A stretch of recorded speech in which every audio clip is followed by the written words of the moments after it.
and Myrtle Beach wholesaler Southern Crown Partners Incorporated know our consumers enjoy relaxing days on the water with Mick Ultra's crisp and refreshing taste in hand. It's important to remember to drink and boat responsibly. Choose to be or to designate a sober skipper before leaving the dock. Do it for your family and friends, your passengers, and everyone else on board. Michelob Ultra salutes all sober skippers who take the pledge. Cheers, and we'll see you on the water.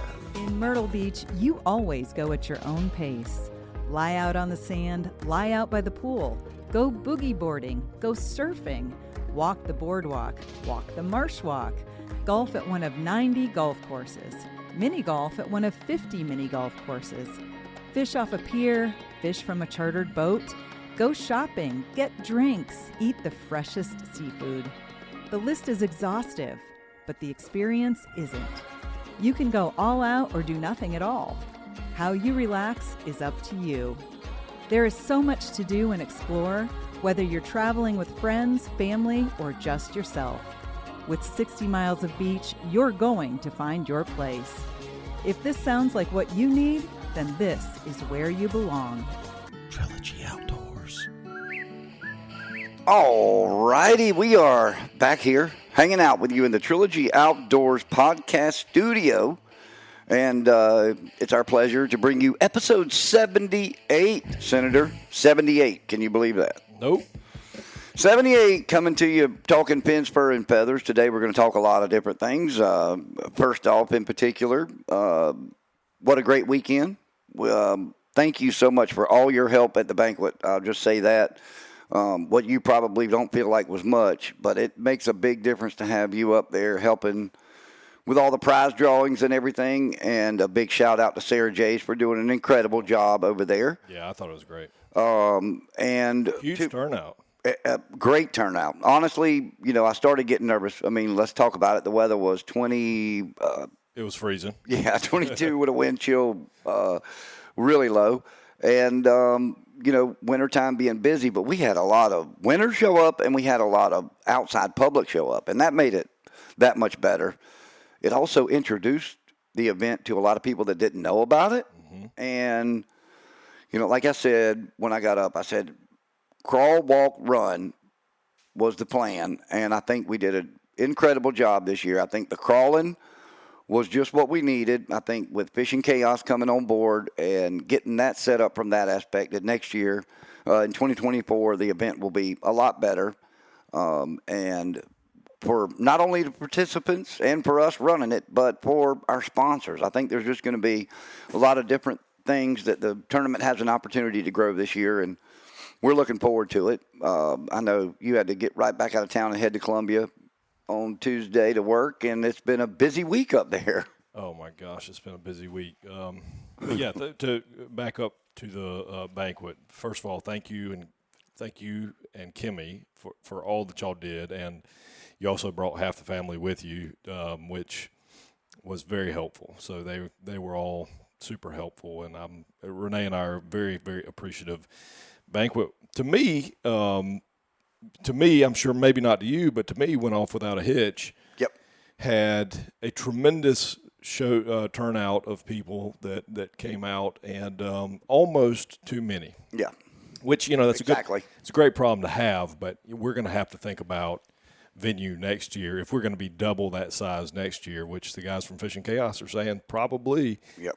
We're going to have to think about a bigger venue, and that's a great problem to have. So I'm really proud of where we are and proud of what you've done with the tournament. It is, and I'll tell you, just like I said this year, I mean, obviously our biggest proponent in this, our biggest component, they bought into this idea. The first ones to buy into it, and it is the Myrtle Beach Chamber of Commerce. Yeah. We really, really need to, and I have challenged. I didn't want to do it up there, but I've individually spoken with several of the winners, and I challenged them this year. We're gonna make it a challenge for them to, and most of them, we had a lot of charter boats that were in it. We did. Yeah.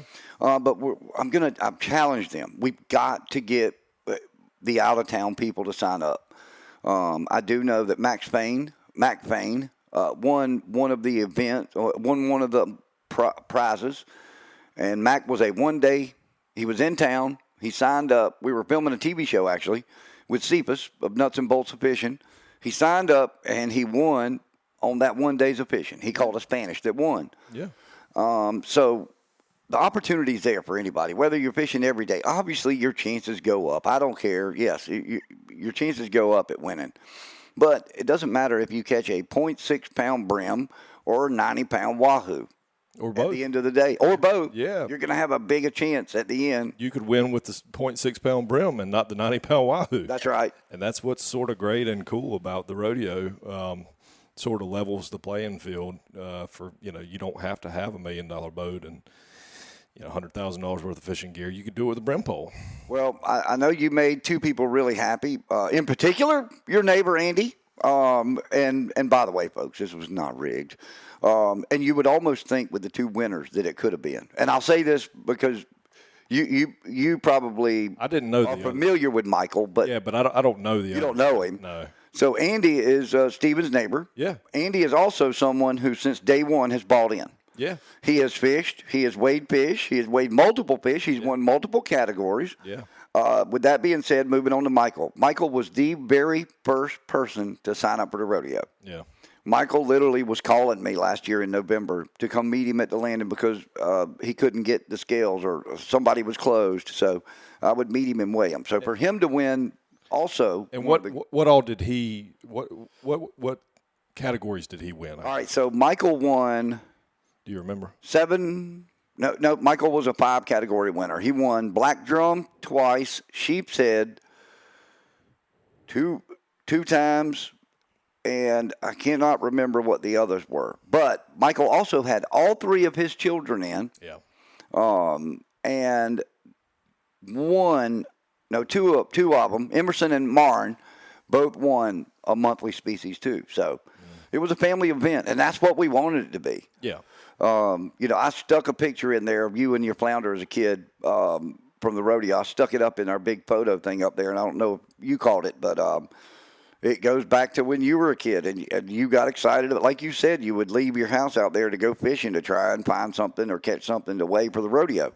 So, we wanted to get back to that, and we want out-of-town people to sign up. We want our visitors, our guests that are coming in town.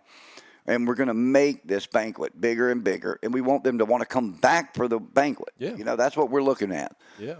So we're working on that. We got some great plans and everything else. But I think the time of year is a good time of year, too, honestly. Yep. This is not a time of year where the restaurants, the bars, the hotels are all full. Yep. And so it's great to bring, maybe 500-600 people next year. And we were close to 300 this year. Close. Yeah, and so maybe 500 or 600 people to the beach next year.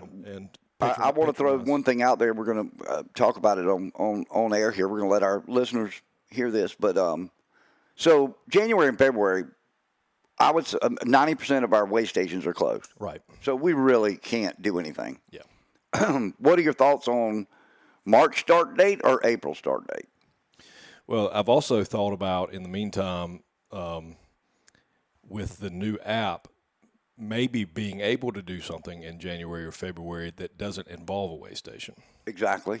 Like a CPR. Yeah. Yeah, that's right. So we can. I'll noodle on that a little bit. I don't know the answer yet, but there may be an opportunity for people to fish in January and February that we just haven't quite wrapped our head around yet because we hadn't got deep enough in with Fishing Chaos. And you're correct. I mean, maybe we do a couple months CPR. Something simple. Or I think somebody technically corrected me. I think it's called catch measure release. Yeah, CMR. Yeah. But I love it, and I appreciate David Platt. Honestly, David, literally, he was in the middle of Hadrill's seminar. I mean, Hadrill's Inshore Expo Saturday and Sunday last weekend, and he got done with it, drove all the way up, spoke for a little bit, and then ate and talked for a little while, then turned around and had to drive back. But we really appreciate him coming up there. And I signed up for release over 20. And he would appreciate a January, February CMR. Yes, he would. Right? And Yep. so, yeah, and if you don't want to participate in a CMR, then just don't fish January and February. Right. You'll have an opportunity in March or April. Yep. But, we might as well. I know those guys at Fishing Chaos know how to do that. I just don't know how to do that. Oh, yeah. Well, I mean, I would almost think that it's a different ticket. Yeah, it might be just a different ticket. Yeah. Yep, where it's a whole separate tournament. Yeah. We're also working on something else, and this one is going to be a new one to you. We're working on a new tournament series, inshore tournament series, that involves already existing tournaments here on the Grand Strand in our area. But it will be a 7-tournament series.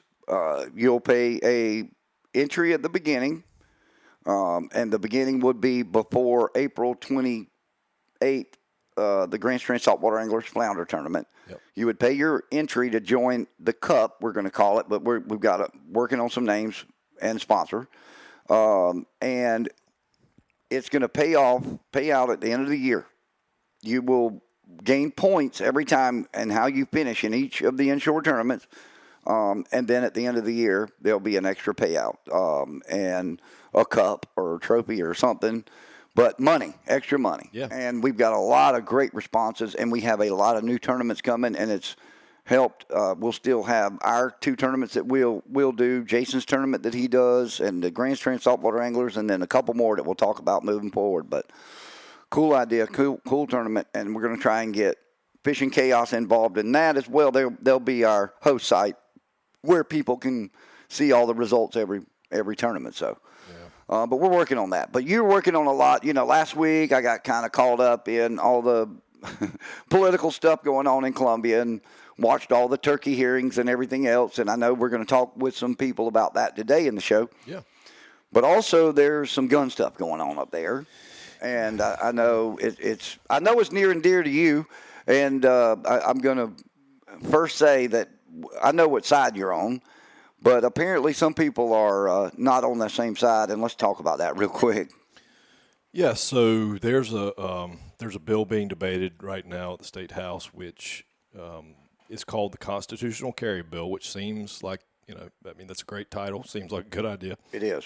The purpose of the bill, I guess if I had to boil it down, the easiest way to say it would be to allow people that are 18 years old to openly carry a sidearm without a permit or training. Okay, and that sort of makes some people nervous.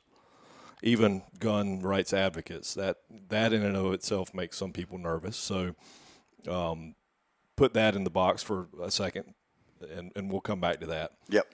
But one of the biggest complaints that I've gotten about the current state of the law in South Carolina are these gun-free zones that have been created in the last, 6-7 years. At the coast especially. On the coast, you see these stickers in every establishment. Yep. I mean, just about. Not just bars. Not just bars. No.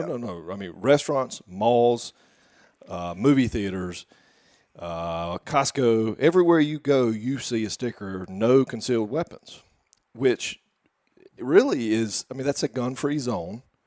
Because the only people that are carrying concealed weapons with concealed weapons permits are traditionally good guys. The bad guys aren't going to pay any attention to the placards. So that's a gun-free zone where you're literally keeping a good guy out of the gun-free zone, a good guy with a gun out of the gun-free zone. That's one of the biggest complaints I've gotten from constituents, and that's one of my biggest gripes. If I am going to have the right to carry a firearm and I'm going to go get training and I'm going to have my permit, I'm doing everything right, I should be able to carry a firearm in a public accommodations business. Yep. I don't believe I should be able to carry a firearm into somebody's house if they don't want me to carry it into their house. That seems perfectly reasonable to me. I don't think I should be able to carry a firearm into a private business that's not open to the public. You would have the right, even though I don't like that, you would have the right to stop me from carrying a firearm in a private business. But a public accommodations business is a different kind of a business. The Supreme Court's already told us they have a lesser right to privacy because they open their doors to the public. public. Right. They just like they can't discriminate, right? In that case, in the case of the public accommodations business, they now, almost all of them, have that sticker, at least on the coast. I know in the upstate it might be a little different. But on the coast, that sticker is on every business. And that stops me from being able to defend myself and my family from a bad guy with a gun. So my biggest complaint with the bill as it's being debated is it does not deal with that issue.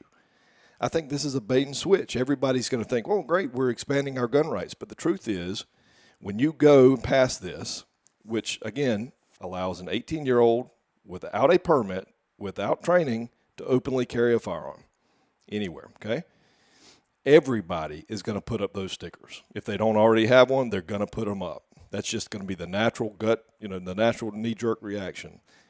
And the people that are counting on this bill to expand their rights are going to be sorely disappointed that they can't go anywhere with that gun. Right. They're going to have to leave it in their car or their truck, or they're going to have to leave it at home. They're not going to be able to go to the mall with their open carry. Right. They're not going to be able to go to the movie theater with their open carry. They're not going to be able to go to the restaurant or the bar with their open carry. They're not going to be able to go to the grocery store with their open carry. They're going to have to leave it at home. And that's going to make a lot of people angry. The good guys. That's going to make the good guys with guns angry. Yep. That's a bait and switch, in my opinion. So to fix the bill, what I did was I said, okay, we're going to flip the script on the placard. The sticker that's on everybody's door now is going to have to read only CWP holders beyond this point. So you can't deny everybody. You can only deny the people. Well, I mean, you could try to deny the bad guys, but that's not going to happen. No, they're getting it in. They're getting in. You can only deny the people that are open carrying, okay? You have to let somebody in that has had the advanced training that's carrying it concealed. You have to let them in so that there is a good guy with a gun somewhere behind the placard.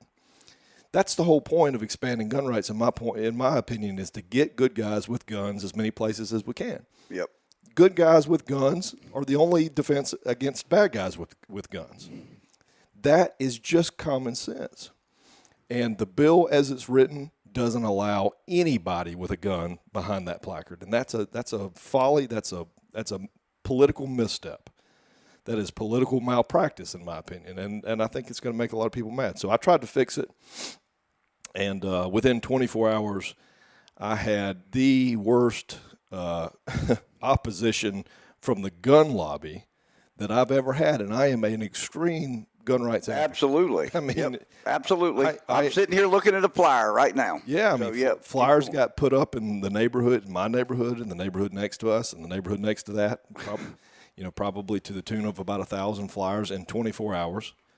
Essentially accusing me of not being a gun rights advocate, which is just crazy to anybody that knows better. Yeah. Accusing me of trying to kill the bill. I'm not trying to kill the bill. My amendment actually encourages about 3 or 4 additional Republicans in the Senate to vote for the bill. Vote for it. Yeah, because of the additional training that is now incentivized, not mandated, incentivized training. So we not only pick up votes for constitutional carry with my amendment, but it expands gun rights. So, ergo, it's a good amendment. Now, I'll tell you why the gun rights lobby doesn't like it. They told me. I mean, they outright told me when we were debating this between each other. And the answer is they didn't come up with the solution on their own. Yep. That's the bottom line. And I was specifically told they've been doing real well. They're fundraising off this idea, called Lots of money. Lots of money. They're fundraising off this idea called constitutional carry, and they're worried if my amendment passes, they're not going to be able to call this constitutional carry. And therefore, they're not going to be able to raise money in the same way. They're not going to be able to, claim it as a win, which, in my opinion, is stupid.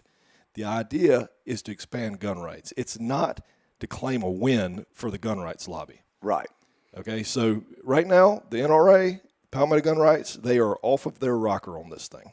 They need to get back on the gun rights advocacy train and off of the fundraising, let's claim wins train, and that's what they're doing. It is an unfortunate series of events, and I've been sorely disappointed by it. I can understand completely because you are, and I'll just be honest with you. I've sent this flyer to 4 people that are friends of ours, mutual friends of ours, and every single one of them sent me back the emoji of the guy lying, crying and laughing so hard he's crying. Yeah. But it seems to me, you mentioned it, money. It's all about money. It is, and that's the unfortunate. We own a gun range. I mean, yep. We're sitting in my gun room. Yep. I mean, I shoot more than, I would say, 98% of these people that claim to be gun rights advocates. So this is it's silly and it's unfortunate. If I'm going to not take my CWP and not have my CWP, and I'm at the mall or I'm somewhere with the kids, and the bad guy comes in, he's gotten his gun in. It didn't matter. He brought it in anyway. Yeah.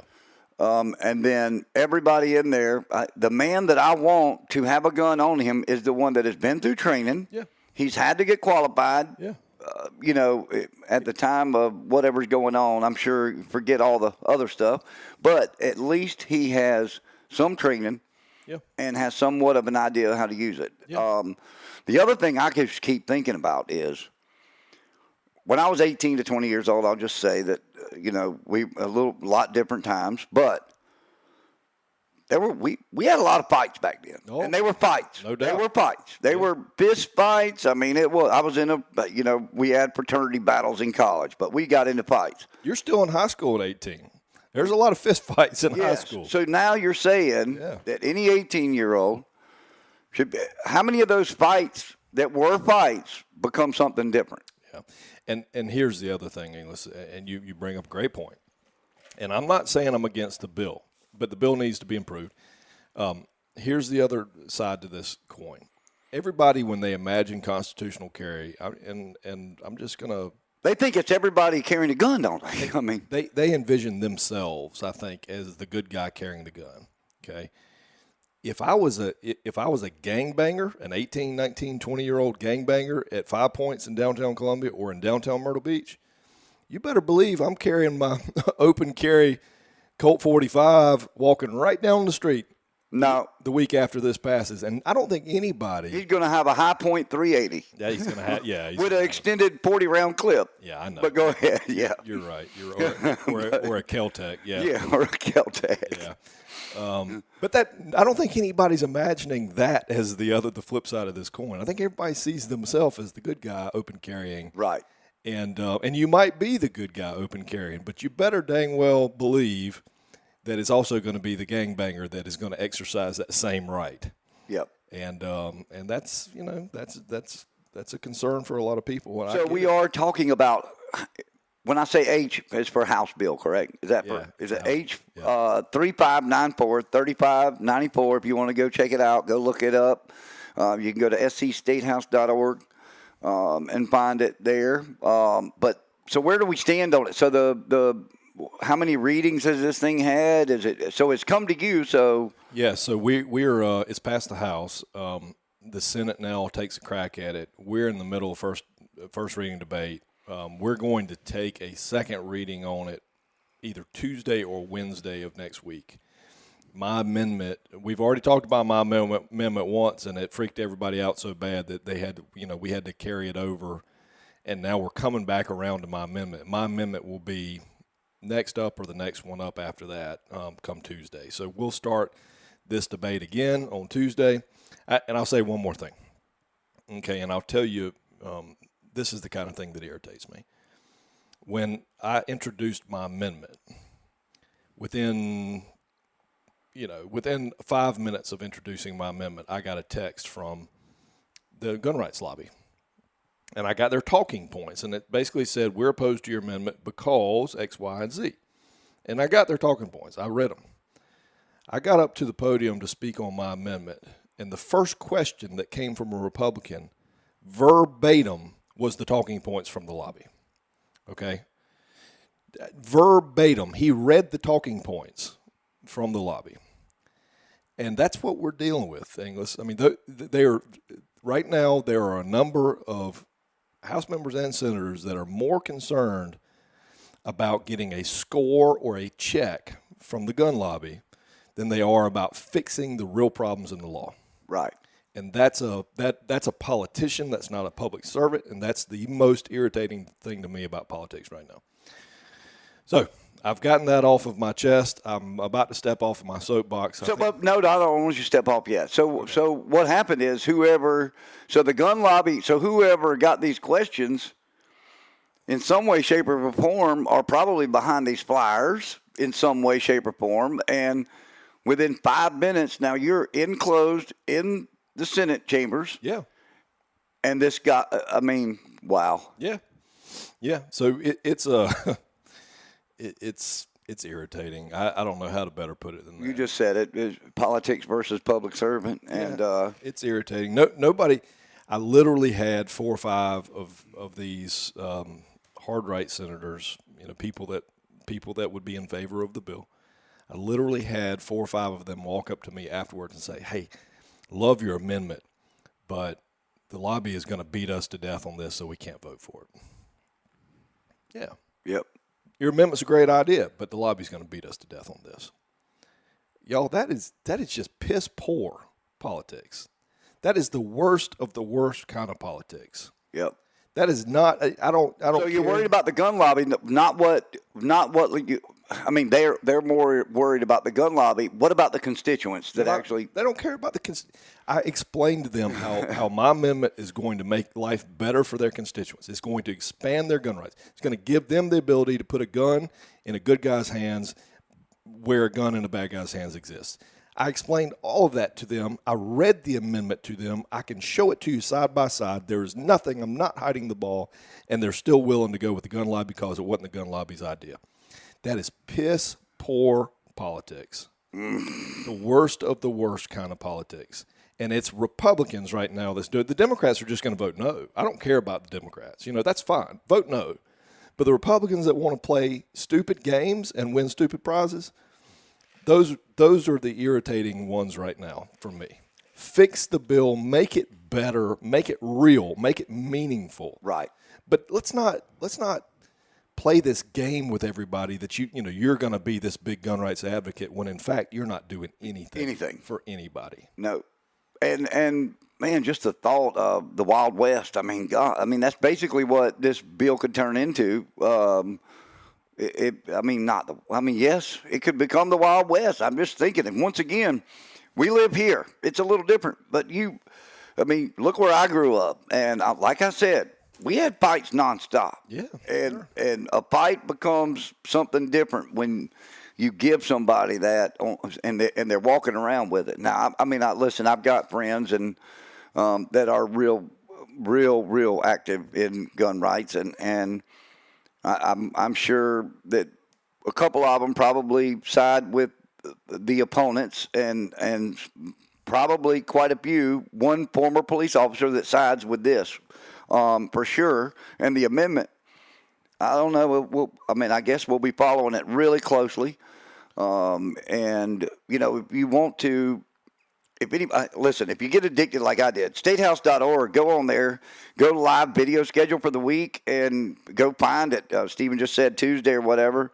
Pull it up on your computer and watch. It's kind of entertaining, and instead of reading what the media puts up there about what goes on in the state house or the Senate chambers, you can actually watch it and actually be informed. And that is, one of the things with the turkey.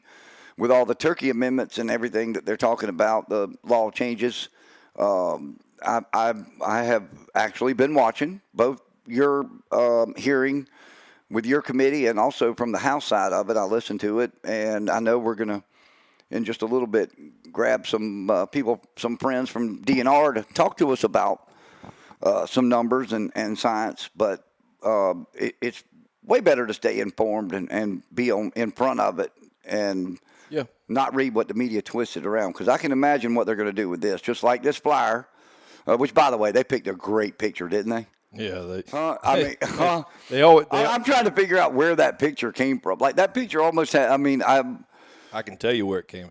So what they do, and it's a common practice, when a blogger or a newspaper person or a political opponent wants to say something bad about you, what they'll do is they'll go through video, not pictures. they'll go through video and they'll get screenshots, they'll get screen grabs of like the worst facial expressions. Yep. They do that with you see it done with President Trump all the time. You know, that the worst facial expressions when you're in between talking, you look like a moron. Yep. You know, and they'll screen grab those, and that's what they do, and then they put those on flyers and negative campaign ads. Yep. Well, they did a good job. They picked up. They got you right at. They got you. This is one of those that looks like somebody stole the last cookie on the plate or something. It is a great picture, but stay tuned and listen. Anybody out there, you know Stephen. I mean, he's only looking out for us. He's looking out for gun rights. He's looking out for all the right things, but he doesn't buy into that game, and he's not playing that stupid game. So, never have. It gets me in trouble, but I never have. I can't do it. No. Well, I'll tell you what, a great time. I know we're going to get those guys on the line here in a minute. Yeah. And you got some groceries delivered at the front door, though.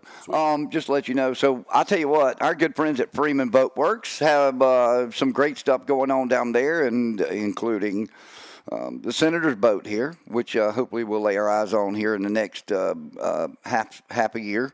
But they also got some other great things. Let's go see what's happening at Freeman Boat Works and some of our other sponsors. We come back on the other side. We're going to be talking turkeys with some of the folks from SCDNR here. And you know what? This is Trilogy Outdoors Podcast, and as always, we're talking fins, fur, and feathers.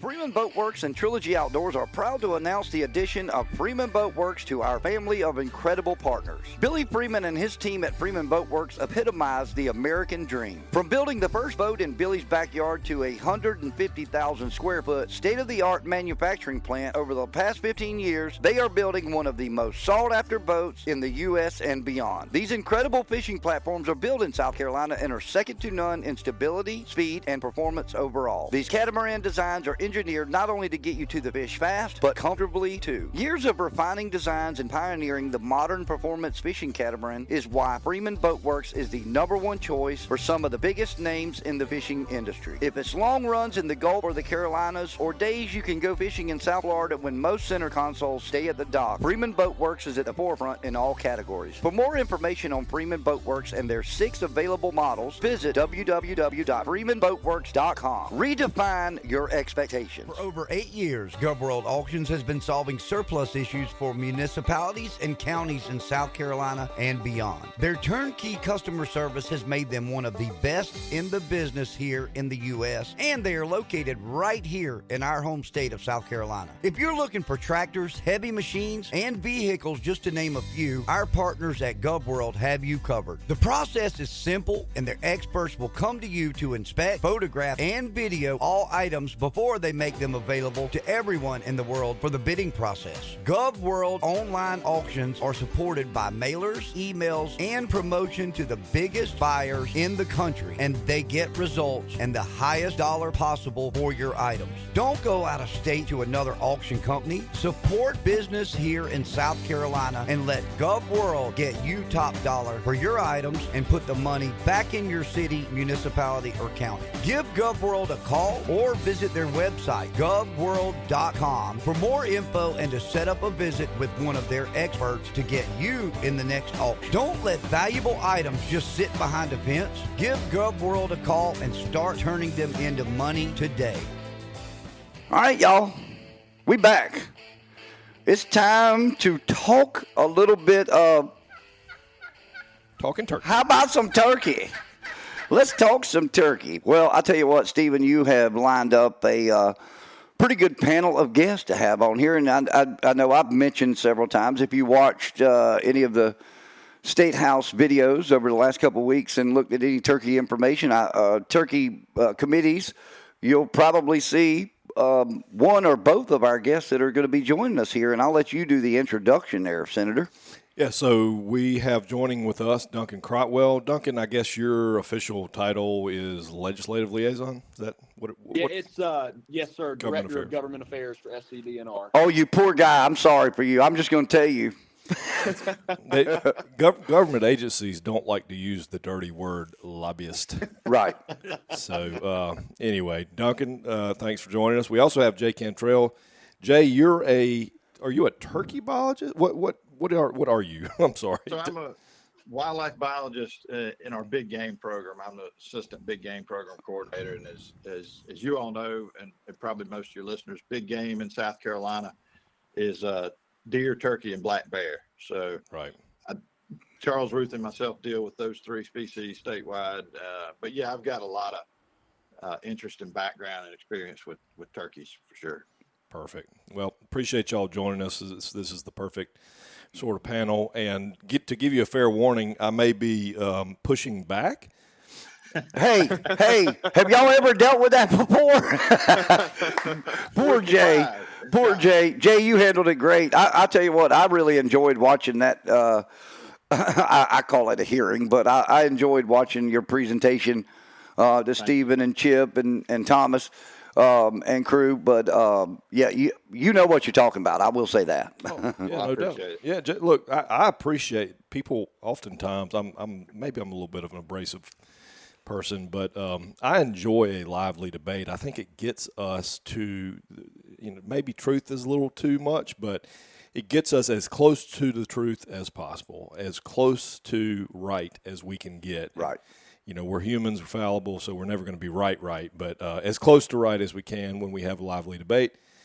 One of the things that I dislike the most about being in the Senate is that a lot of times people will try to tell you what you want to hear. And I'm not that kind of person. As Inglis knows, I don't want to be told what I want to be heard, what I want to hear. I want to be told usually the opposite of that so I can argue with somebody and we can, I want to understand I want to understand the weaknesses of my arguments so that, number one, I can either adjust, fire, or number two, I can improve my argument. And so, anyway, appreciate y'all. We do agree on probably 90% of this stuff based on our hearing last week.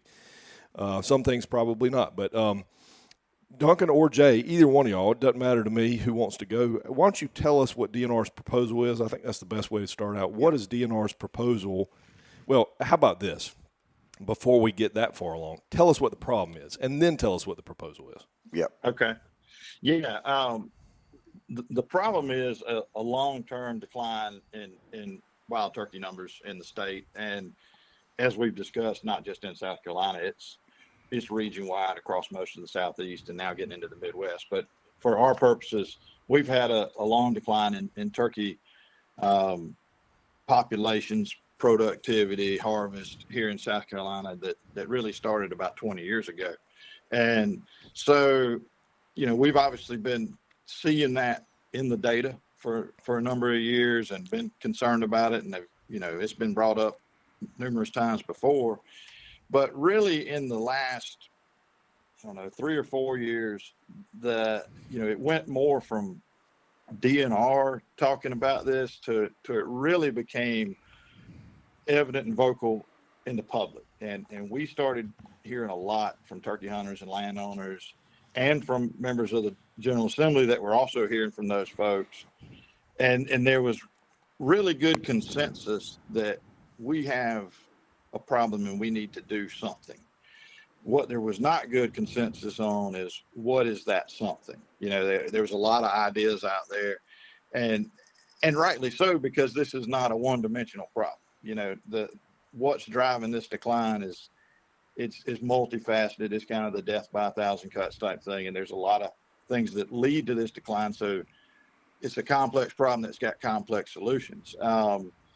One of the things though that has come out of some of the science and research that is problematic, and this is not new, this was established years ago, but it's been reinforced with the recent research, is that the timing of our seasons seems to be problematic from a breeding and productivity standpoint. That turkey seasons in South Carolina and in many states, the structure, it starts too early. And based on the breeding chronology of these birds, we're taking too many males out prior to the bulk of the breeding occurring.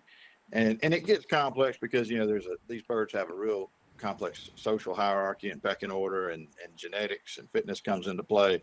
But when you boil it all down, we're removing it's excess and early removal of gobblers is what appears to be part of the problems with productivity. Now, again, as it came up in our hearing last week, and as we've always said, there's other issues out there with habitat and predation and maybe disease and other environmental factors. But, what we feel like would be very helpful is that, we can try to address all those things, but we really need to get a hold on our season structure and at least take that problem off the table, or try to fix things, and get productivity boosted by having more successful breeding with dominant gobblers and dominant hens, and getting that done earlier, and not interfering with that. So that's kind of where our recommendations go, is, looking at that season structure, and also not just the timing, but the overall harvest, because we've gotten in such a hole over the last 20 years with this declining population, and our numbers are down as hunter numbers have gone up, as turkey numbers have gone down. We also, at least temporarily, need to kind of put the brakes on harvest, overall harvest, or the harvest rate. And so our recommendations start with adjusting the season starting date. And we recommend April 10th, which is incidentally the same recommendation we had 5 years ago when we were having these discussions, because that's where the biology tells us it needs to be. That's the average, nest initiation date, peak nest initiation date, or when a hen is laying her first egg in the state. And then, on top of that, as I mentioned, at least temporarily, we need to put the brakes a little bit on overall harvest, since we're at a low level and we're not producing enough birds to offset what's being removed through harvest and non-hunting mortality.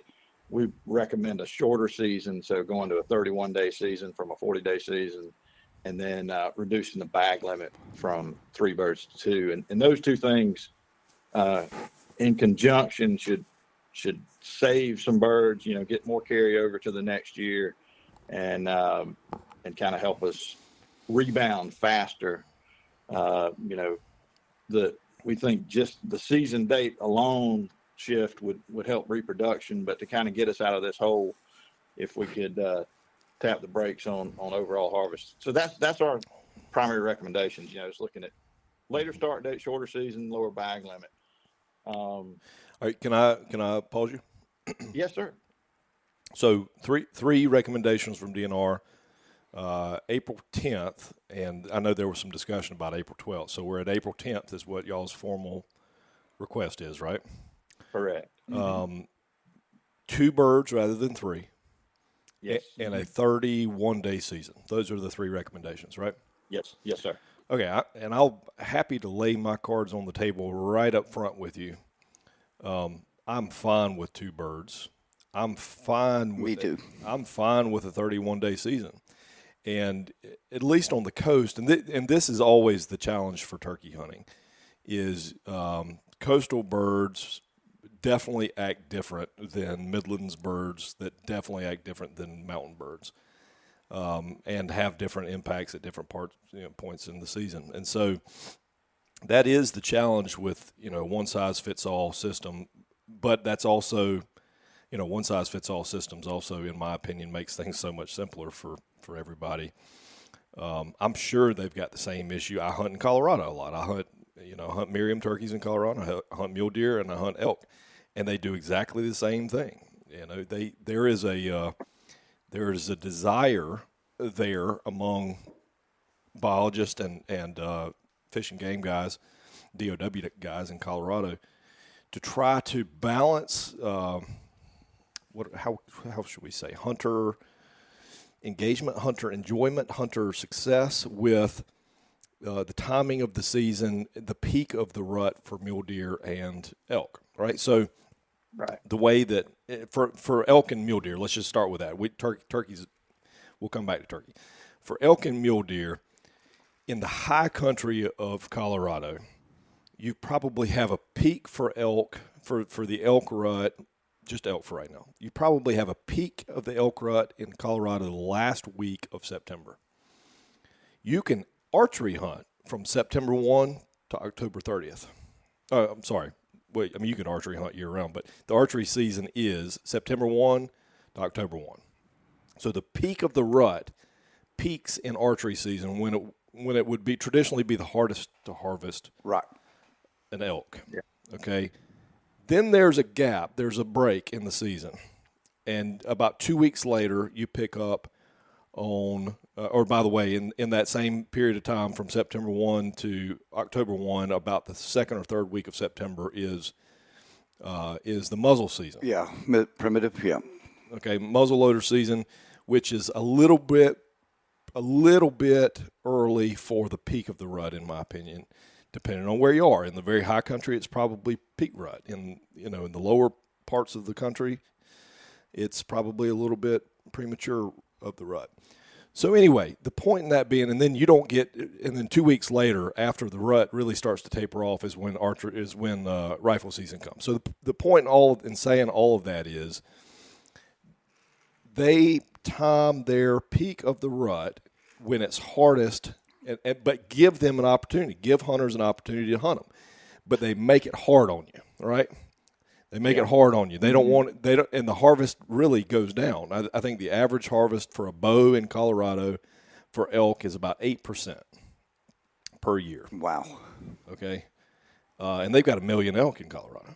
I mean, literally 1 million elk in Colorado. And probably not that way for long, Inglis, with the wolf introduction coming. Oh yeah. Whole nother topic of conversation, y'all. But they recognize that people want to be in the woods at the peak of rut when the elk and pre-rut, when the elk are really doing their thing, when they're rutting hard, they're acting stupid, they're bugling. That's the whole point of being in the mountains in Colorado. I personally have a distaste for shooting an elk at 1,000 yards. There's no personal interaction, right? You're not talking to him. He's not talking to you. You're not looking into his eyes. You don't have to worry about the wind. In the rut, that is the essence of an elk hunt. Okay, now flip to turkeys. Oh. Flip to turkeys, because there are so many correlations, in my opinion, between turkeys and elk hunting. Okay, I want to be in the woods a week prior to the peak gobble and the week of the peak gobble, because that is the most fun part of being in the turkey woods. I don't care about being in the woods for turkey hunting the week before or the week after, honestly. I want to be there the peak of the gobble, because that's the essence of turkey hunting, in my opinion. That's the essence of it. You could make turkey season 2 weeks, and I'd be fine with that personally. Now, I'd have some constituents that fuss about that because they're on work or whatever. Yep. But you could make turkey season 2 weeks, and I'd be good with that, as long as it was March 25th through April 10th. Yeah.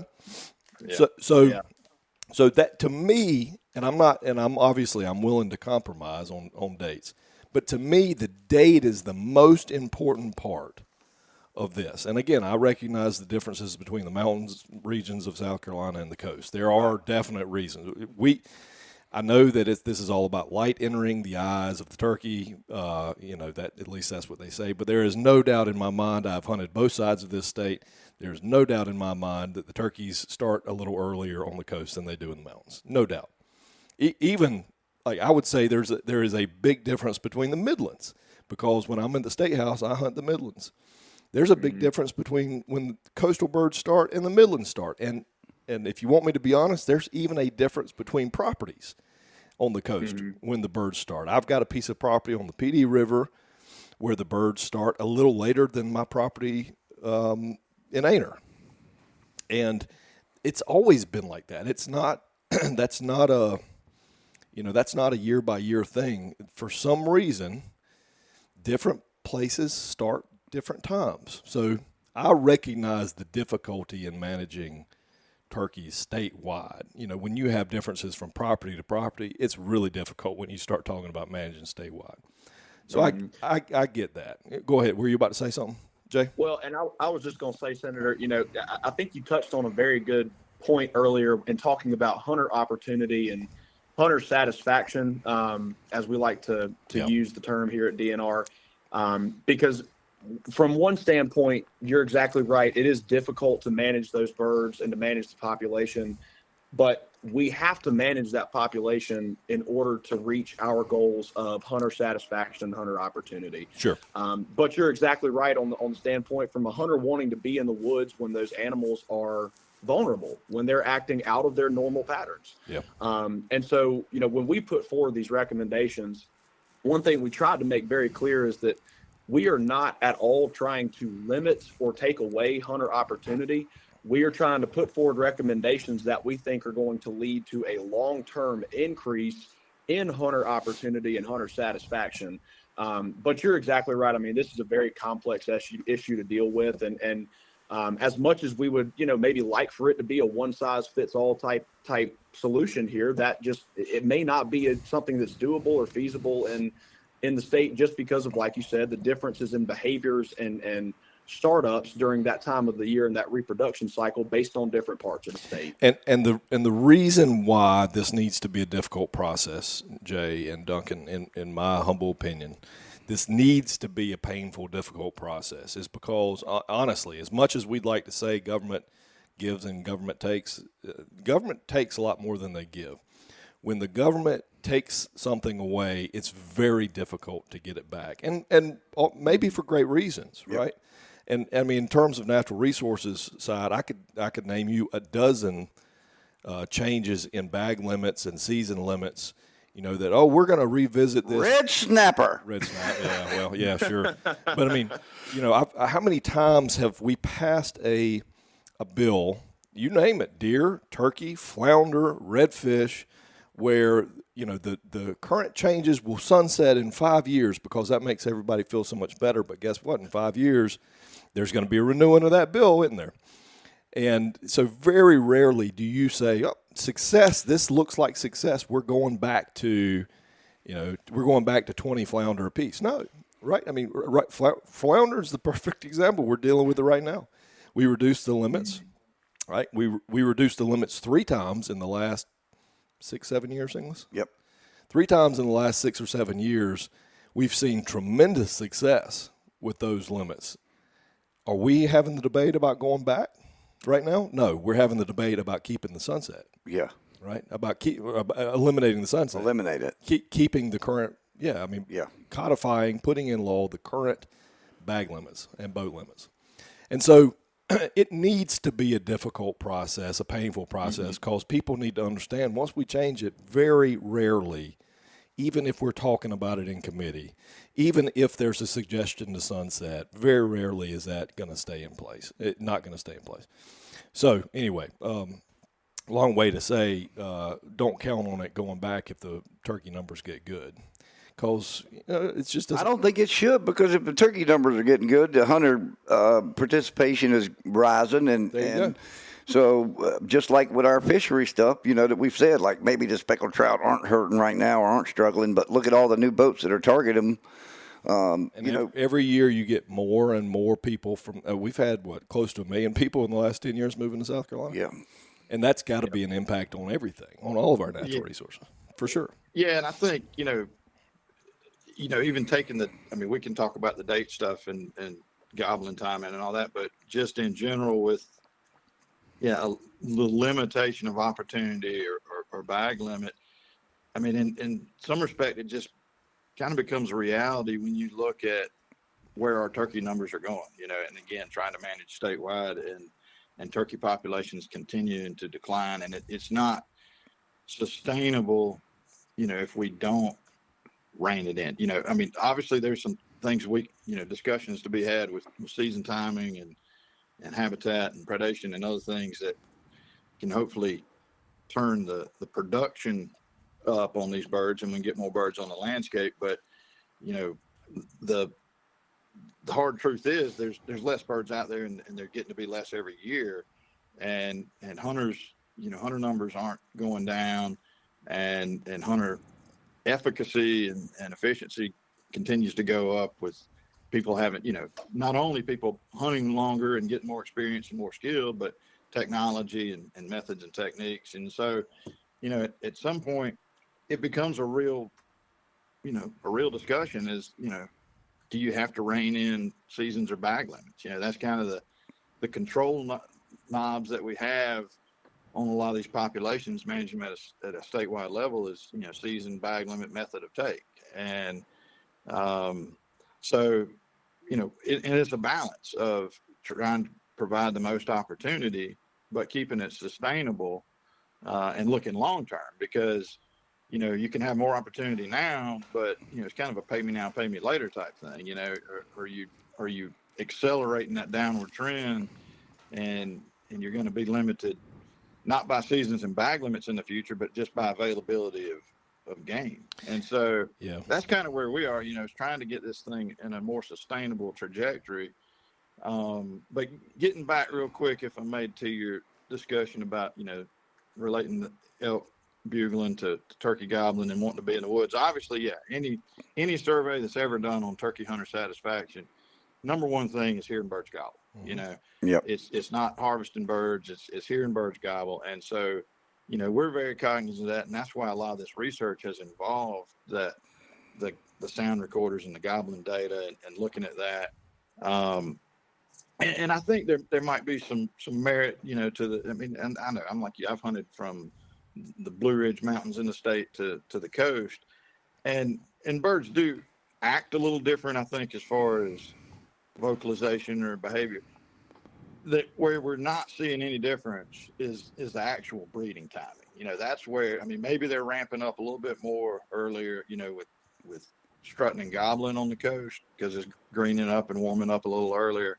But when the actual breeding takes place is not varying. Because that's dependent on the hen.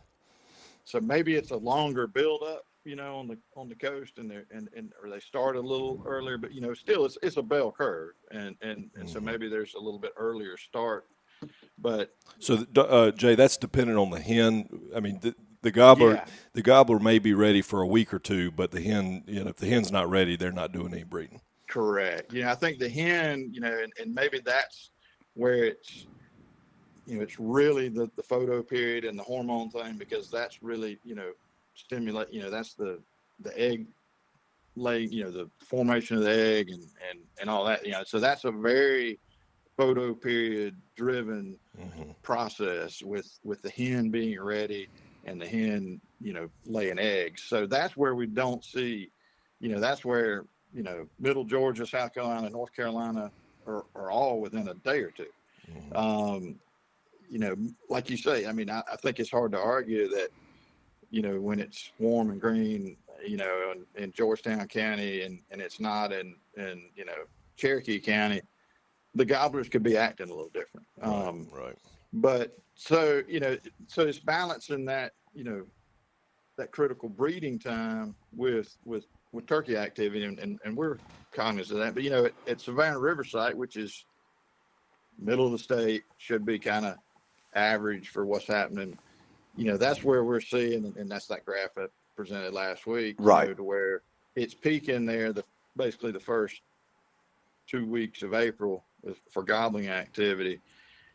And I know what you're saying, that's when people want to be in the woods, but I think our point is, even after that, in mid to late April and early May, the gobbling levels are higher than they are in late March, when there's, so much interest in being in the woods. And as I mentioned to you last week, and I think this is the key thing, we've never hunted at a time in South Carolina where we've allowed gobbling to get to its potential, to its natural peak. We always chop it off and truncate it. As soon as the season opens, that's the peak of gobbling, because it immediately starts going down from there, just by loss of birds and disturbance and education of birds. So that, by pushing it later, you could see gobbling ramp up to levels that we hadn't seen before. Well, we hope, right?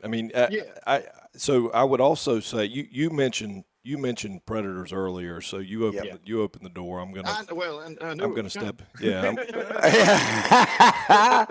I'm gonna step in it. So when the goblin starts, obviously there's a lot of stuff. Everything wants to kill a turkey. I mean, everything wants to kill a turkey, whether it's in the egg, Right. whether it's in the poult stage, or whether it's in the adult stage. Just about everything on the landscape will eat a turkey.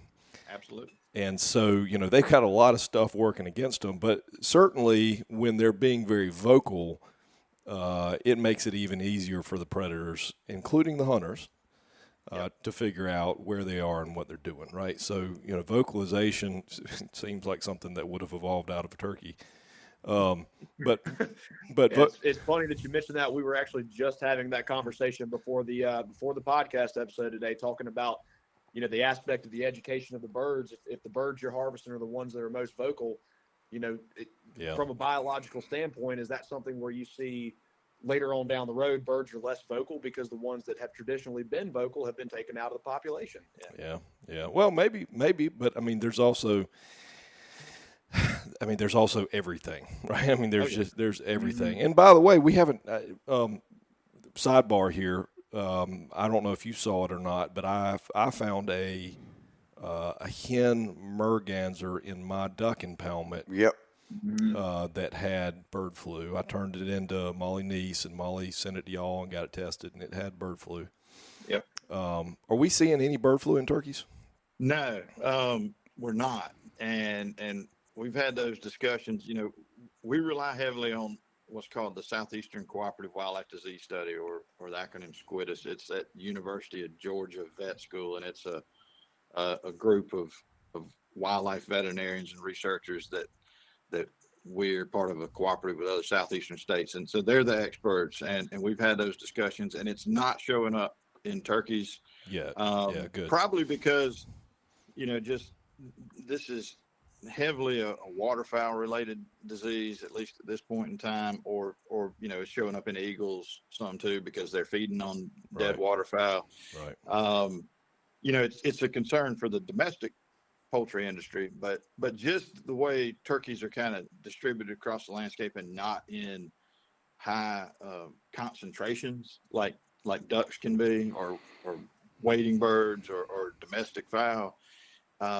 It's not something that would get in there and spread. So not a big concern. There are some disease things that we're looking at for turkeys, but avian influenza is not one of those that's showing up as a turkey issue. Okay, well that's good to know. Yeah. So back to the predator side of things, if we could. Snakes, in the egg form, snakes and raccoons and possums seem to be, and I think hogs too. And crows are. And crows, ravens, Are crows, high. depending on where you are, yeah. Certainly in the egg form, those are taking a huge portion of our turkeys. Right. The minute that the poults hatch, you got bobcats and coyotes and owls and hawks and eagles and foxes. I probably missed something, but that's a lot, right? Right. And then, obviously adult birds, and especially when they're being vocal, are bound and determined to get killed by something. So yeah, mostly adults, it's going to be bobcats or great horned owls. Is Yeah. probably your two big ones for adults. Yeah. And honestly, male gobblers do not fall to predation a whole lot. A male gobbler, adult male gobbler, is going to either probably be killed by a hunter, or just eventually die of some injury, disease, infection, something of that nature. They very seldom fall to predators. They're a big tough Wow. bird. English, you got that picture in your corn pile? Of the bobcat? Bobcat killing the. Yeah. Yeah, I mean, I'm not saying they don't get killed, but Yeah.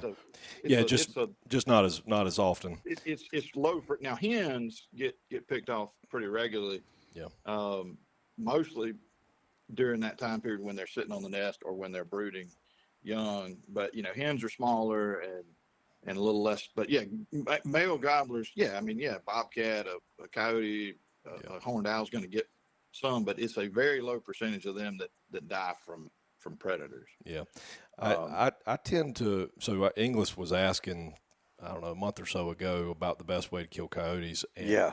And I have, I've attempted to do the whole predation calling, the rabbit calling. I got the big speaker and all that.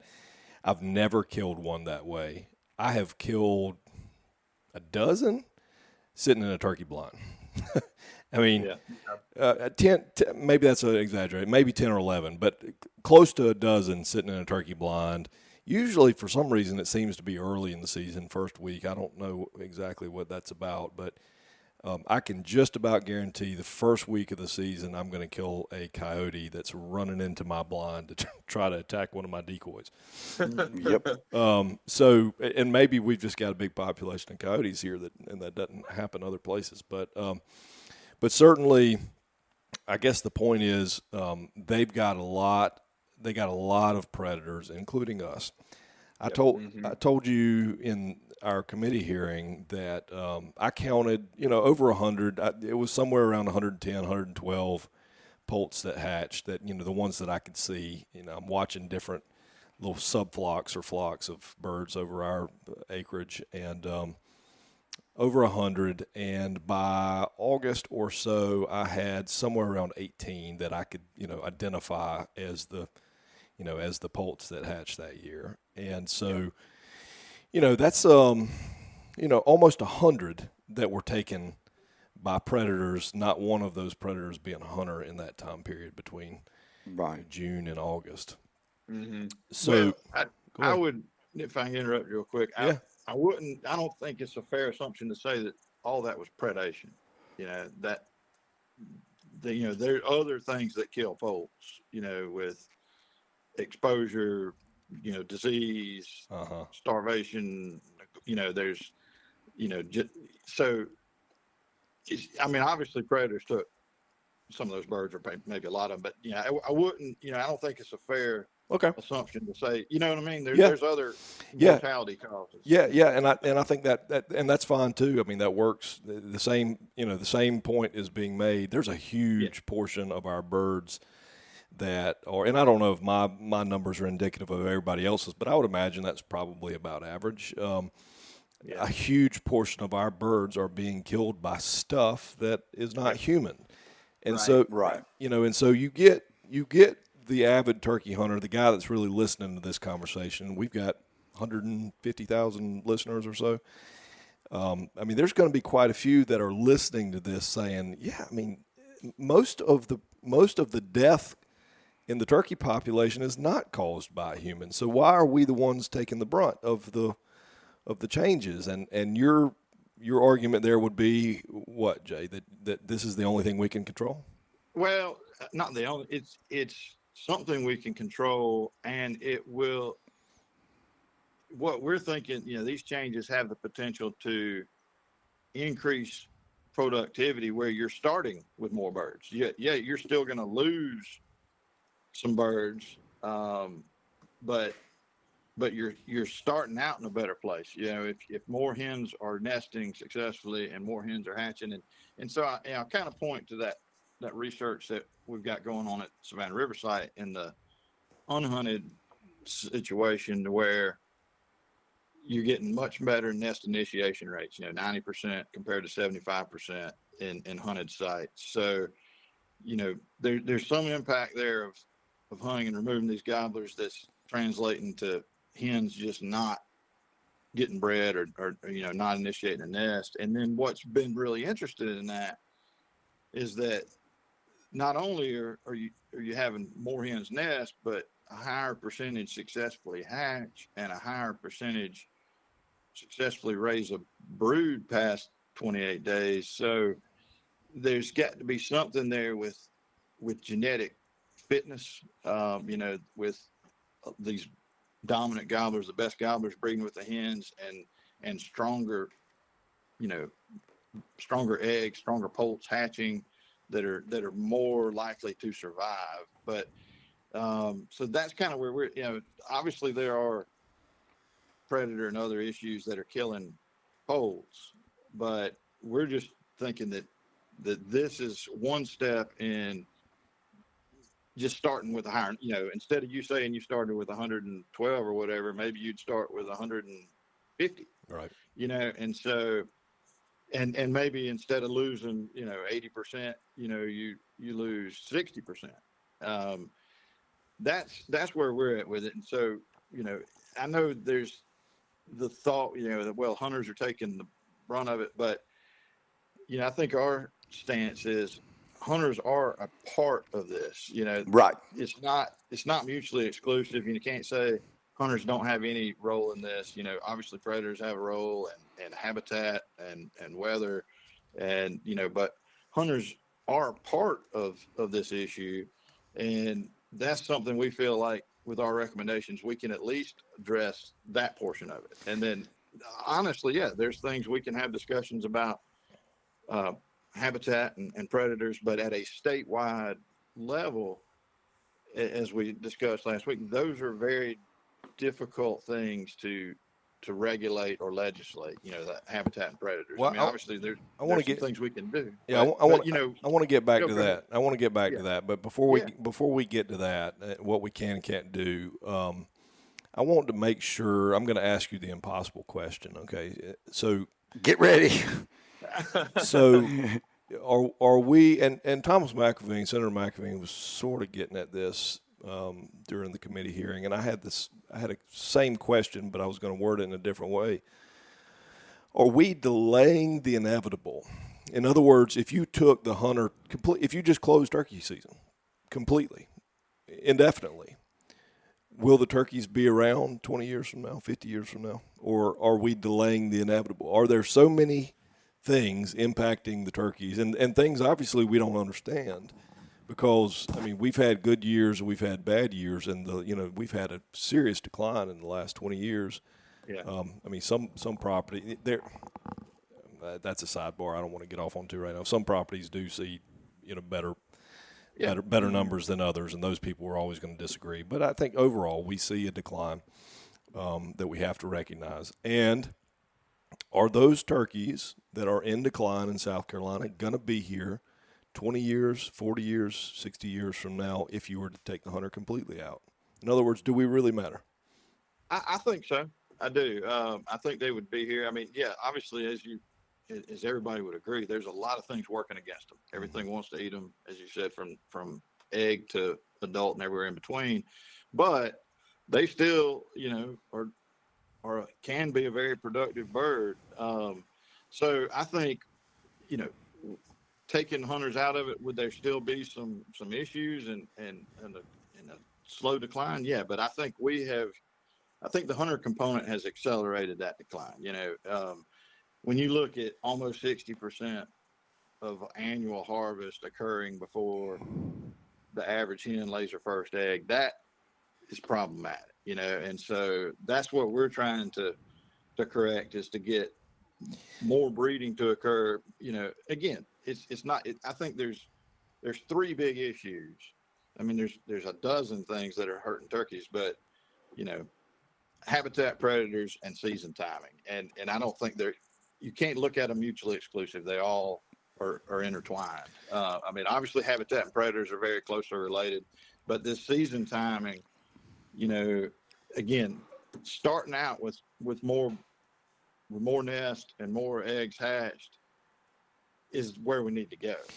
All right, I've heard. You know what I'm saying? I do, and I've heard you say 2 or 3 times.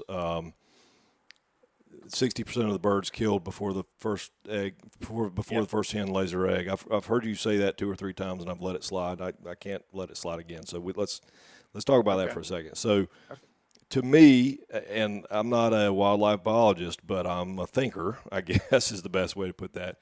To me, that doesn't make one hill of beans a difference. I don't care when the first hen lays her egg. I care when the last hen is bred. Okay, so it doesn't matter to me if you take, personally, if let's say I've got 10 gobblers on my property. To me, it doesn't really matter if I take 5 or 6 of those gobblers. I wouldn't, but I mean, just theoretically, it doesn't matter to me if I take 5 or 6 of those gobblers, as long as those gobblers have bred most of my hens by the time I take them. I don't know why this correlation between killing the gobblers and the first hen laying their egg makes a difference. Explain that to me. Well, it's because one, I mean, gobblers are having to get to multiple hens, and so it takes time to get them all bred. But for the best success, these birds need to be bred multiple times, preferably by multiple gobblers, and as close in date to egg laying as possible for you to have the best egg viability and hatching success. And because if she's only getting bred once and it's not close to when she's laying, or if she's so you got multiple things that are affecting the time from being bred to when she lays. As that progresses, you lose viability and lose success in hatching and brooding. And then genetically, that's where I think the complex nature of these birds comes in, and dominant birds that have established dominance over weeks or months and have built up testosterone levels, and they're the breeder. And then you've got these subordinate birds that have said, I'm not going to be breeding, I'm with my buddy over here who's going to take care of it. When that happens, if you kill that dominant bird, that process has to start over. They got to figure out the pecking order. He's got to ramp up his testosterone levels, and so it comes down. And again, we don't really know. I mean, somehow these hens are identifying the better gobblers, whether it's some kind of feather iridescence, snood length, gobble, whatever. She's picking the birds she wants to breed with. And, by us removing birds during that critical period, we're upsetting that whole scenario and that hierarchy, the way these birds function. And so I know that all the gobblers think it's snood length, but it's really not. It's not the length of the snood that really matters. It's not the length. No, how he wiggles it. But it's how he wiggles the snood. That's right. That's right. The other thing you get at is, as you're taking birds out, you're prolonging that time of that breeding period, and so hens aren't getting bred, and so the later it gets and the more spread out it gets, the lower the success is. If all those hens are kind of getting bred and they can hatch in a similar time, it's the predator swamping theory and also just all the data from the about 1,000 nests that have been monitored. The earlier nests are more successful as far as getting birds to pass that critical period. So, I mean, I know what you're saying. I think there's this idea that there's enough gobblers out there to get the breeding done. But there's that real critical period in there that lasts a couple of days of March, first 10 days of April, when the bulk of that is occurring. That's when the dominant hens and the dominant gobblers are getting together and getting it done. And when we interfere with that, we're knocking it to where a less dominant, less probably genetically superior bird is doing the breeding, or it's breeding that gets kicked down the road till later. There's only so many gobblers out there to get around all these hens. And that's where we're getting at, is just to try to give us a better start, and get more breeding done before we start taking these birds out. So it's not just a numbers game. It gets into the social complexities and the genetics and overall fitness, and that's difficult stuff to grasp for even me, and that's where a lot of the research is going now, is to try to figure this out. But like I said, there's something there. When we compare the hunted to the unhunted sites, and we're producing 3 times more poults in an unhunted site versus a hunted site,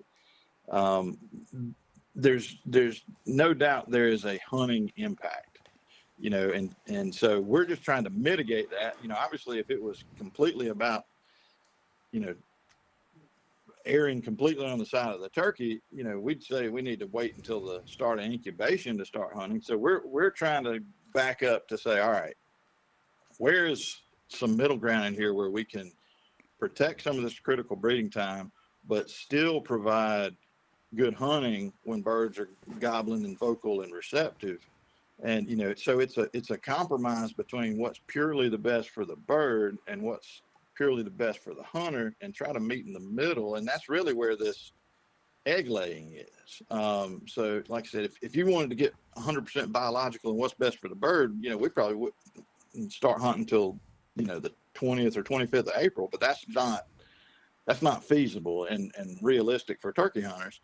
So what's the next best thing? What's still good for turkey hunting and gobbling activity and receptive birds for hunters, and good to protect critical breeding time, and that's where we come in with that April 10th. So, all right, so I'm gonna pause you right there because I told Duncan that I would keep you about 15 minutes, and it's been 48 now. Yeah, sorry. Hey, so I'm gonna ask you a couple questions, and I didn't even get to ask a question, but keep going. I'm sorry. I'm gonna ask you a couple questions, things that I'm thinking about, and then I want to cut you off so you can go to lunch. I know that's important for state employees. They got to get. I'm giving you a hard time. Yeah. All right. So, first question. Let me start with the hard one, okay? I'm going to give you a hard question. Oh, gosh. I got one for that. Hard question. Hard question, Jay. One you're not going to want to answer. Do we make an impact if we – right now, our season here is March 22nd, right? Correct. Yeah, March 22nd. And I don't care about the April, the May phase of May 10th, wherever you are. I'm done. I don't care about them. I'm fishing. I'm fishing in May. I'm busy offshore. Yeah, and I don't know many people that are turkey hunting in May, honestly. But, all right, so I don't care about the end. Let's just talk about the beginning. Okay. How do you make an impact changing it to April 1st statewide? We don't think so, because if you think about it, with the exception of a few years, we've had April 1st. Mm-hmm. Long time. In most of the state, and that. All right, not been a. You ready for question two? I'm sorry, I'm not trying to cut you short, but these are sort of yes or no questions. All right, so do we make an impact going to April 5th? Possibly, but not really. We don't think it's I think that's a qualified yes, but not enough. Do we make an impact going to April 6th? I think it gets incrementally better. How about April 7th? All right, I'm gonna so you've answered my question on that one. Let me back up one more time. All right, so I am attempting to do the same thing. I'm balancing what do we call hunter? It's not hunter enjoyment. Hunter satisfaction. Yeah, there you hunter go. Satisfaction. I'm balancing hunter satisfaction with turkey satisfaction. With turkey satisfaction. Okay. Yeah. Colorado does it. There's a lot of places that do it. I'm not sure there are many places that do it for turkeys, but certainly they do it for big game in a lot of different places, including South Carolina. There is a season that is focused in the peak of the rut or the peak of the gobble for hunter satisfaction purposes, but they make it very difficult for a hunter to be successful. They just give them the opportunity. The question is, would DNR, and I don't need an official answer from DNR, I need an official answer from Jay Cantrell. I'm sorry, Jay. Does it give you heartburn to give that hunter opportunity during the peak of the hunter satisfaction, which I would say would be April 1 through April 7, first week of April, to give a bow season for turkeys? No, not changing the limit. Let's just say we're still at 2 birds total, But if you want to be in the middle of it in the first week of April, you want to have the opportunity, and you want to take the time to dial your bow in and to get it right, you can go bow hunt a turkey. Does that give you heartburn? No. Okay. I think, and that's a great point you made. That's awesome. The correlation, the comparison to the Western states, and when you make the difficulty of the hunt, Yeah. but still provide that opportunity. Again, as you said, I can't speak for the agency. We'd have to have some discussions. But me personally, no, I think there is an opportunity there to balance that, as long as there's something else there to make the harvest more difficult. Yeah. And so that's what I think you've seen with some states, with taking decoys away the first portion of the season, or no afternoon hunting the first part of the season, or as you're mentioning, a bow hunting season. I think that is definitely something that could be a good discussion. So I like providing hunter opportunity, even if they're not going to take advantage of it. Okay. Yeah, right. And so most people, let's just say Stephen Goldfinch and DNR, and I know I'm not the only one, but for the sake of this argument, for the sake of this conversation, Stephen Goldfinch and DNR come to a compromise on the beginning of shotgun season for turkeys April 7th. 95% of turkey hunters are not going to start hunting until April 7th. But at least they know in their minds, if I want to go get in the midst of it, I can go pick up my bow and go give it a shot. Or, or they don't have to. So I like hunter opportunity, even if they don't take advantage of it. So, so I think where I am personally. I'm not hiding the ball there. I don't mind two birds. I don't mind a 31-day season. I'd love to see April 1 through April 7 with bows, and I'd love to start shotgun April 7. All that makes sense to me, and I hope biologically we're doing enough, and I hope for the hunter we're doing enough, and that's probably what my recommendations are going to be. Well, I think that's a fair place to start. And like I said, we can't commit to anything right now, but I think that seems like a good compromise and good point of, place to start some discussions. Okay. And that's, and I think that, that's something that has not been brought up, but it does, I've always said there's a lot of similarities between turkeys and elk, and I think that's kind of where you're coming at this from. Yeah, it is. And, it is. And just so people listening know, as you said, you're good with the 31-day season and the 2-bird bag limit. That is essentially the Southeast average. Yeah. When you look at southeastern states, that's basically the season and bag limit average across the Southeast. And so we feel like not only is it what we need to kind of rein in harvest while we've got this long-term low reproduction, but it's reasonable, because that's what most states are doing. And I think as we found in our surveys we did following our series of public meetings, those things had great support, shorter season, lower bag limit, and even the later start date. So, this is something that we feel like biologically needs to happen. There seems to be great hunter support, but there's definitely room for discussion and compromise. And because some of the, particularly that start date is very controversial in the low country. Yeah. It seems to have pretty widespread support in the from the Midlands up. Yeah.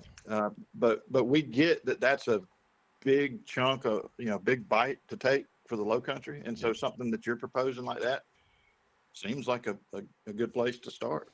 Okay, I'm not giving up on habitat management incentives, and I'm not giving up on predators yet. But that's that's a whole nother conversation. We could talk another hour on that. So I'm not going to. Right, and I think if I can briefly talk about this, I think that we are open to those discussions and trying to look at some solutions there. But those can be done separately. I think like where we're coming from is we've got different issues, but we can agree that they're not mutually exclusive, and we have a season structure issue, and if we can address that, that's great. And then but absolutely, I think there's things from a habitat standpoint, maybe with some incentive programs or ways to get more prescribed fire on the ground, as you mentioned last week. And then, there's probably some opportunities to open things up a little bit more for predators. I think, did you mention last week Georgia change? Yes. Was that? Yeah. Yeah. And so there's things out there to talk about. Yeah. Hey, y'all, thank you. There's a lot more to talk about. Yeah, we could talk. We could talk about this for the rest of the day. Oh, yeah. I've kept y'all on for an hour now, so thank you so much, Duncan, Jay. Appreciate y'all's time very much. Well, we appreciate the opportunity, Senator and Captain. To be here and to be able to offer, our perspective on this it's invaluable. To reach y'all's audience and again, offer that perspective on the balance of what do we need to do for the management longevity-wise for this species, but also for our hunters? Because at the end of the day, we all want the same thing. We want more sportsmen and women in the woods taking advantage of those opportunities, and we want more birds on the landscape for years and years to come for them to continually harvest. So It's just a great chance to be here with you guys today. We look forward to continuing to work with y'all on this legislation as it goes through the body. And again, just appreciate the opportunity. Hey, I think this conversation was great. Yeah. And I think your audience, Duncan, I know y'all have got 40, 50,000 followers or something like that on your Facebook or Instagram. Your audience could probably benefit from this conversation. Why don't y'all share this podcast with your audience on your Facebook and Instagram pages? Yeah, you're more than welcome to it. And I've been sending a lot of people both archived videos from the House hearing and from the Senate hearing of your turkey hearings, and both of them were great. Jay, you did an awesome job. I'm just telling you, you did an awesome job. Not only just today, but you did an awesome job in your presentation, and I appreciate it. You educated me on a lot. And I am new to turkey hunting, and I say new in the last. I think I started 15 years ago and really got into it, and I have seen the increase in. Hunters, myself, and I've lost a lot of places where I could have just gone anytime. Like the owner would be like, "Oh yeah, we don't turkey hunt," and now it's like, "Oh no, you can't. We got everybody turkey hunts here now." So yeah. You've got a big battle with you, and hey, listen, here at Trilogy Outdoors, even though Stephen can be a pain in the butt sometimes, we're always here to share your word, and we support DNR. Yep. Thank you guys so much for what you do. Yep. Thank you. We appreciate it and appreciate the time and the interest in this issue and y'all's engagement. And we're glad to have these constructive discussions. Yep. Perfect. When we get it up it'll be on Spotify. I'll have it up on everything this afternoon. Yeah, we'll have it up on all the platforms this afternoon. I'll send it to you, Duncan, and you can get it up on y'all's side. Yep. That'll be perfect. It'll be on our social media. Perfect. Hey, we appreciate you guys. Thank y'all so much. Have a great lunch. You too. Thanks. All right, buddy. Bye. All right. Hey, man, what a great time. Good call setting them up. Good call setting them up, and great time. And listen, if you want to get out, if you want to reach out to them, I'm going to try and figure out some way. We put this up. I'll get their contact email up so you can contact them. And Stephen, I think you hit something really good with that bow season. I hope so. The people that don't bow hunt that are listening to this are going to roll their eyes, but at least it gives you the opportunity if you wanted to take the effort to go do it. Right. And I'm all about giving opportunity. I understand people are not going to take advantage of it, but if you want to go get in the peak of the gobble after this thing passes, at least you got the opportunity to do that if you want. Yeah, absolutely. Well, I'll tell you what, it's been a great show, great time, great episode, and again, it was a pleasure to have Jay and Duncan join us. And now the Senator's going to go to lunch, and I'm going to go load up and get ready for Southern Anglers Radio Show tomorrow, every Saturday morning, Gator 107.9. And don't forget, Trilogy Outdoors magazine. But you'll find it all right here on Trilogy Outdoors, talking pins, fur, and feathers. Trilogy Outdoors Podcast is a product of Trilogy Outdoors Media. All views and opinions of our hosts and guests are not necessarily those of our sponsors. Trilogy Outdoors is produced and edited by Trilogy Outdoors Media. Be sure to follow us on all the podcast platforms as well as our social media pages on Instagram, Facebook, and Twitter. And also don't forget our other brands, Southern English Radio Show and Walk 'Em All Outdoor Magazine. To find more information, visit TrilogyOutdoorsMedia.com. And remember, if it's anything dealing with fins, fur, and feathers, you're going to find it right here on Trilogy Outdoors.